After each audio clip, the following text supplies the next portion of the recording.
Aminadong nabasted ang aktor na si Ruru Madrid ng isang kapuso actress na may initial na letter B sa pangalan.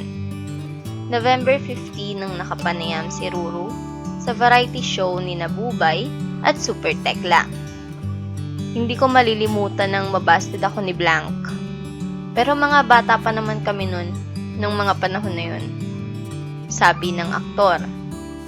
Sa isang episode nito na Feeling the Blank, ay sinulat ni Ruru ang nasabing pangalan ng kapuso actress na nambasted sa kanya ng ilang beses. Ngunit tanging si Nabubay at Super Tekla lamang ang nakabasa ng isinulat ng aktor. Nung mga panahon na yun siguro, hindi ko alam kung may boyfriend ba siya nun or baka gusto lang niya talaga mag-focus sa career. Pero lahat ng klaseng panliligaw ginawa ko. Pati mga magulang niya niligawan ko rin.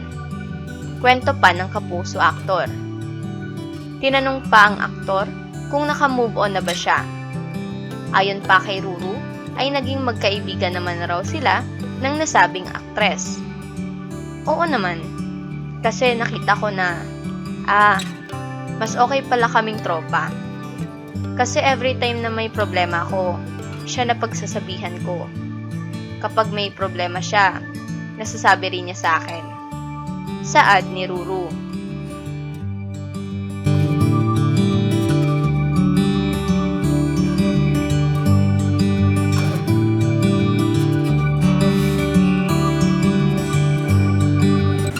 Share for 5.